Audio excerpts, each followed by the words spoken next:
ஜம் ஆன்மீக அன்பர்களுக்கு வணக்கம். பதற்றமும் பயமும் நீங்க.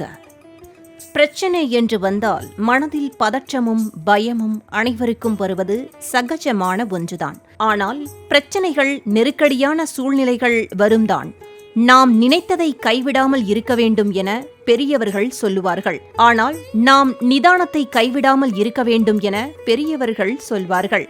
நாம் யார், நம்முடைய குணம் என்ன என்பதை நமக்கே உணர்த்துவதற்காகத்தான் நெருக்கடிகள் ஏற்படுவதாக சான்றோர்கள் பலர் சொல்வது உண்டு. அப்படி பயம், பதற்றம் ஏற்படும் போது என்ன செய்ய வேண்டும் என காஞ்சி மகாபெரியவா வழிகாட்டியுள்ளார். ஒவ்வொருவருக்கும் உடல் தைரியத்தை விட மனதைரியம் மிக மிக முக்கியமான ஒன்றாகும்.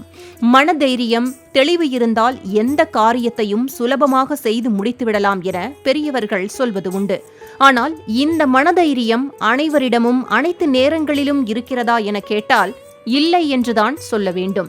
நெருக்கடியான சூழ்நிலைகள், கஷ்டங்கள், துன்பங்கள் வரும்போது மனதில் பதற்றமும் பயமும் தானாக வந்துவிடுகிறது.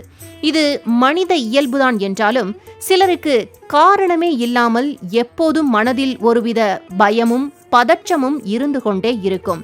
இன்னும் சிலர் எதற்கெடுத்தாலும் பதற்றமாகி விடுவார்கள், பயப்படுவார்கள். அப்படி காஞ்சி மகாபெரியவாரை சந்திக்க வந்த பக்தர் ஒருவருக்கும் பயம், பதற்றம் இருந்ததாம்.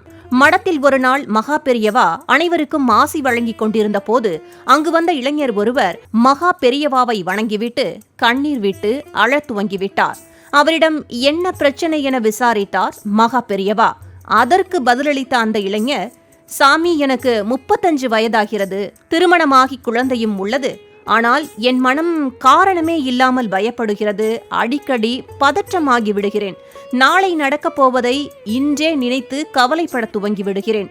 இதனால் இன்றைய சந்தோஷங்களை கூட அனுபவிக்க முடியாமல் தவறவிட்டு விடுகிறேன். வாழ்நாள் முழுவதும் எனக்கு இந்த பிரச்சனை இருந்து கொண்டே இருக்குமா?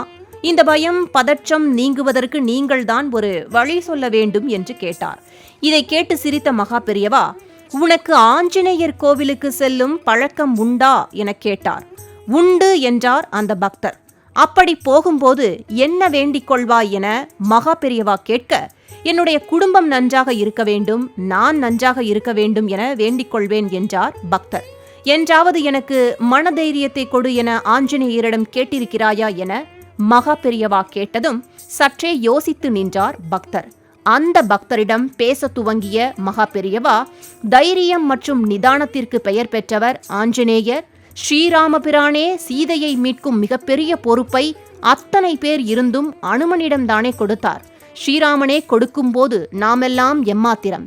சனிக்கிழமையில் ஆஞ்சநேயர் கோயிலுக்கு சென்று உன் மனக்குழப்பங்கள், பாரங்கள், பிரச்சனைகள் அனைத்தையும் அவரிடம் ஒப்படைத்துவிட்டு மன தைரியத்தை கொடுக்கும்படி அவரிடம் வேண்டிக்கொள். அப்படி வேண்டிக் கொள்ளும் போது இந்த ஒரு மந்திரத்தையும் தவறாமல் ஜபம் செய். பயம் நீங்கி தைரியம் தானாக வந்துவிடும் என்றார். ஓம் அஞ்சனி சுதாய வித்மகே வாயு புத்ராய தீமகி தன்னோ மாருதி பிரச்சோதயாத் என்ற மிகவும் சக்தி வாய்ந்த ஹனுமன் காயத்ரி மந்திரத்தை சொல்லி ஆஞ்சநேயரை வழிபட்டு வந்தால் மனதில் உள்ள பயங்கள், குழப்பங்கள் நீங்கி தெளிவும் தைரியமும் பிறக்கும் என்கிறார் மகாபெரியவா.